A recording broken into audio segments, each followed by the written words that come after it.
পয়লা বৈশাখ মানেই একটা নতুন বছর, নতুন শুরু। আর আমরা বাঙালিরা নতুন কিছু শুরু করি মিষ্টি মুখ দিয়ে। তাই আজকে আমি একটা সহজ মিষ্টি রেসিপি আপনাদের সাথে শেয়ার করব। আর এর টেস্টটা আমার দ্বিগুণ করতে সাহায্য করেছে হেরিটেজের ট্রুলি গুড গাওয়া ঘি। আর এই গাওয়া ঘি দিয়ে আপনাদের আজকে বানিয়ে দেখাবো মালপোয়ার রেসিপি। তাহলে চলুন রেসিপিটা স্টার্ট করা যাক। তাহলে এই মালপোয়ার রেসিপিটা বানানোর জন্য আমাদের লাগছে 1 কাপ ময়দা, তার সাথে হাফ কাপ সুজি, সামান্য একটু এলাচ গুঁড়ো আর হাফ চা চামচ মতো মৌরি। আচ্ছা, সাথে এখানে একটু নুন দিতে ভুলবেন না। এবার এই সব ড্রাই ইনগ্রিডিয়েন্টসগুলোকে একবার ভালো করে মিশিয়ে নিয়ে আপনাদের দিয়ে দিতে হবে এখানে 2.5 কাপ দুধ। বাট এই 2.5 কাপ দুধ কিন্তু আপনারা একেবারেই দিয়ে দেবেন না, অল্প অল্প করে দিয়ে এটাকে ভালো করে মেশাতে থাকুন যতক্ষণ না একটা স্মুথ ব্যাটার রেডি হচ্ছে।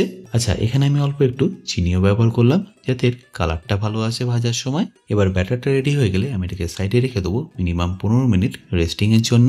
ততক্ষণ আমি এর রসটা বানিয়ে নেবো।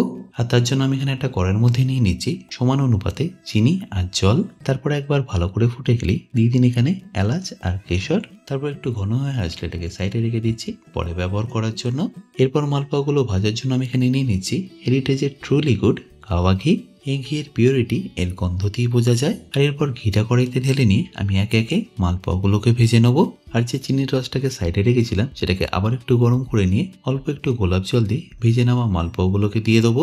তারপর রসটা টেনে নিলেই পরিবেশন করে নেবো অল্প একটু খোয়া ঘি দিয়ে। তাহলে এই পয়লা বৈশাখে মিষ্টিমুখ করুন হেরিটেজের ট্রুলি গুড গাওয়া ঘি দিয়ে। আমি এই নতুন বছরে অলরেডি সুইচ করেছি, এবার আপনাদের পালা। পারলে আজই নিয়ে আসুন হেরিটেজের ট্রুলি গুড গাওয়া ঘি।